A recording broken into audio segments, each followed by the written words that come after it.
ये उपचुनाव हो रहा है और ये चुनाव तो 5 साल के लिए चुना गया था। यहाँ से जो भी प्रत्याशी थे 5 साल के लिए ठीक है जो आए तब आखिर में लेकिन उन्होंने इस्तीफा देकर के दूसरे दल में शामिल हो गए।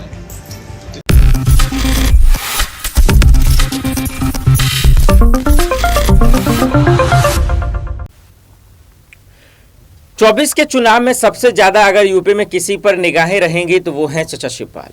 चचा शिवपाल दरअसल चाहे ओपी राजभर हो, सीएम योगी आदित्यनाथ हो या फिर मोदी जी हो, किसी को छोड़ते नजर नहीं आ रहे हैं। चचा शिवपाल का एक बयान बड़ी तेजी से वायरल हो रहा है। कह रहे हैं कि किसी माई के लाल में दम नहीं है जो चचा शिवपाल को हरा सके। ठीक है, कहने को तो कुछ भी कह जाते हैं। निरहुआ जी भी कह रहे थे एक वक्त में कि हम भगवान के लिखे को भी मिटा सकते हैं। खैर, चुनावी के वक्त में हम समझते हैं कि हवा से भी ज़्यादा नेता उड़ते नजर आते हैं और उसके बाद जब जीत जाते हैं तो फिर तो समझते ही हैं कि आप वो भगवान ही हो जाते हैं। लेकिन चचा शिवपाल का ये बयान हम सबको सुनने की ज़रूरत है कि आखिर चचा शिवपाल कैसे योगी जी को, मोदी जी को हराएंगे, उनकी रणनीति क्या होगी, उनका प्लान क्या होगा। अब ये बहुत बड़ी सवाल है। जरा देखिए क्या कुछ कह रहे हैं। देखिए ये उपचुनाव हो रहा है और ये चुनाव तो 5 साल के लिए चुना गया था। यहाँ से जो भी प्रत्याशी थे 5 साल के लिए ठीक है जो आए तब आखिर में लेकिन उन्होंने इस्तीफा देकर के दूसरे दल में शामिल हो गए।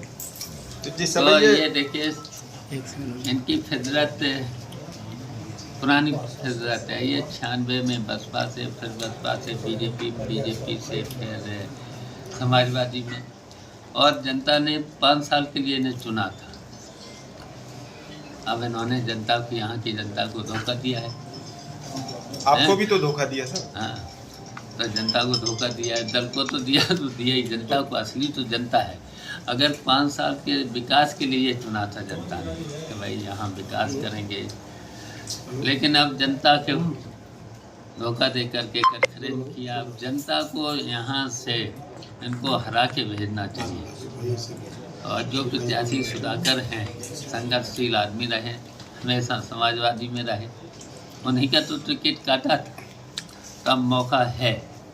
सर जैसे आप लोग बड़े नेता हैं, प्रदेश के सिरमौर हैं नेताओं में, तो जो इस तरीके के दल बदल करने वाले लोग हैं उन पे आप लोगों की तरफ से क्यों नहीं अंकुश लगाया जाता कि एक पार्टी को छोड़ के आ रहे हैं फिर उन पे रोक लगा दी जाए? क्या इनसे कोई राजनीतिक पहले लाभ भी मिलता समाजवादी है? पार्टी को वो धोखा दे चुके थे, फिर ऐसी कौन सी जरूरत आन पड़ी कि दारा चौहान को ही कैंडिडेट बनाया गया? देखिए अब जनता इनको सबक दे देगी। घोसी की जनता इनको सबक देगी। ऐसे लोगों को दे देना चाहिए। ऐसे जो दल बदल तुरंत करते हैं, जनता को धोखा देते हैं, इन पर जनता हरा करके भेजेगी और जनता ही अंकुश लगाएगी। सर यूसीसी में विवाह को लेकर के एक भ्रांति हुई है कि लड़कियों की उम्र युवा अवस्था होनी चाहिए, 18 साल नहीं। इस पर क्या कहेंगे? देखिए वैसे तो ये तो अब न्यायालय में तो सब लोग, हम लोग सभी स्वागत करते हैं, लेकिन जल्दी शादी नहीं होना चाहिए ना, ये तो है। क्या वजह पड़ी कि इतने भाजपा के मंत्रियों को उतरना पड़ा, जो कि अकेले दारा सिंह चौहान चुनाव जीत कर गए थे 1,08,000 से? कोई उतना मंत्री नहीं आया, ना कोई आपके तरफ से। लेकिन क्या वजह पड़ गई कि इतने मंत्री रोज 8 से 10 प्रोटोकॉल चलते हैं मंत्री के? क्या वजह पड़ गई कि उनको इतना मेहनत करना पड़ रहा है दारा के लिए? देखिए जनता को इन्होंने धोखा दिया है।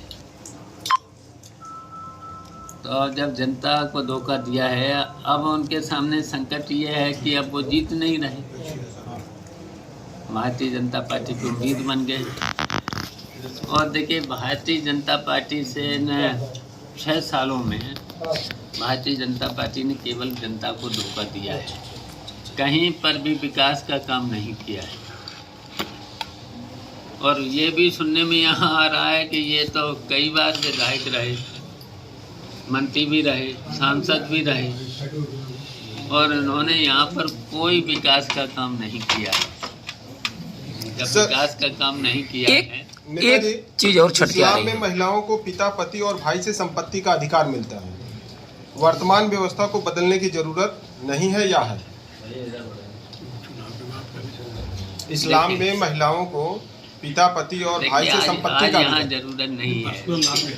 एक चीज और आज यहाँ नहीं, जरूरत यूसीसी नहीं के तहत है। ये मुद्दा आज का एक बात और छटके आ गई। आपके साथ सबसे बड़ा बाहुबली जिसको कहा जाए मुख्तार अंसारी का परिवार आपके साथ जुट गया है, जो कि 2 दिन या 3 दिन से कहिए लगातार मन्नू जो है यूसुफपुर महमदाबाद के विधायक मन्नू जो है अंसारी जो है आपके समर्थन में घोसी में और कोपागंज में समर्थन में जो है प्रचार कर रहे हैं। इस पर क्या कहें? देखिए, मुख्तार अंसारी तो समाजवादी पार्टी से तो कभी चुनाव लड़े नहीं, उनका आप नाम ले रहे हैं। मनु जरूर हमारी समाजवादी पार्टी से विधायक हैं, उनके पिता भी रहे हमारी पार्टी से विधायक, उनके जो चाचा हैं वो सांसद भी रहे, विधायक भी कई बार रहे, ये तो रहे हैं। लेकिन जो नाम लिया है आपने वो नहीं रहे कभी समाजवादी। इसका असर कितना घोसी पर पड़ेगा? इसका असर कितना घोसी मतदाताओं पर पड़ेगा? देखिए, वो रहे बहुजन पार्टी से जी। अब यहाँ की जनता देखिए समझ रही है, समाजवादी पार्टी ने हमेशा विकास का भी काम किया है, जब भी सरकार में रहे तब भी किया है, और समाजवादी पार्टी के जो भी विधायक रहे तब भी विकास का काम हुआ है। और जब सरकार में रहे यहाँ जनपद मऊ में हम भी कई बार आए हैं, विकास का काम हमने भी कराया है। तो अंसारी परिवार को जुड़ इन लोगों ने तो कोई काम नहीं किया है। ओम प्रकाश राजभर ने कहा है, ओम प्रकाश राजभर ने परिवार को जुड़ जाने से तो क्या घोसी में लाभ मिलता दिखाई पड़ रहा है? देखिए, यहाँ हमेशा सभी वर्ग के लोग जो हमेशा वोट किया है, सभी हम लोग सेकुलर हमेशा रहे हैं, उसकी वजह से देखिए मुस्लिम भाइयों ने भी और सभी वर्ग के लोगों ने हमेशा समाजवादी पार्टी को जिताया और फिर जिताया। मन्नू अंसारी ने नारा दिया है कि दारा चौहान को हराना है घोसी में, तो हारेंगे दारा चौहान, ठीक दिया है नारा। ओम प्रकाश राजभर हैं जो बयान दिए थे एक दिन की, वो लगातार बयानबाजी कर रहे हैं और वो उन्होंने एक बयान दिया है कि यादवों की बुद्धि 12 बजे के बाद खुलती है। इसको आप कैसे देखते हैं और क्या कहना चाहेंगे? देखिए, उनके पीछे तो देखा होगा उन्होंने कितने बातें कही हैं। अभी भारतीय जनता पार्टी के लिए उन्होंने कहा था कि भारतीय जनता पार्टी का हम दफन करेंगे, कुछ ही दिन पहले। साफ शब्दों में वो धमकी देते नजर तो आ रहे हैं क्या, लेकिन बीजेपी को इससे फर्क पड़ेगा? डबल इंजन की सरकार को फर्क पड़ेगा? ये तमाम अहम सवाल जो आप समझना चाह रहे हैं और समाजवादी पार्टी की रणनीति बनती नजर तो आ रही है, लेकिन क्या वाकई में 2019 या 14 जैसे ही हालात होंगे या उससे बेहतर प्रदर्शन कर दिखाएंगे चाचा शिवपाल, डिम्पल यादव और अखिलेश यादव? ये एक बड़ा सवाल रहेगा। चाचा शिवपाल जो कह रहे हैं या फिर जो कहना चाह रहे हैं, दर्शकों इस पर आपकी क्या राय है हमें कमेंट कर जरूर बताइएगा। साथ ही ये भी बताइएगा कि आने वाले वक्त में क्या कुछ होगा। देश दुनिया की बड़ी खबरों के लिए देखते रहे नेक्स्ट 9 न्यूज़। नमस्कार।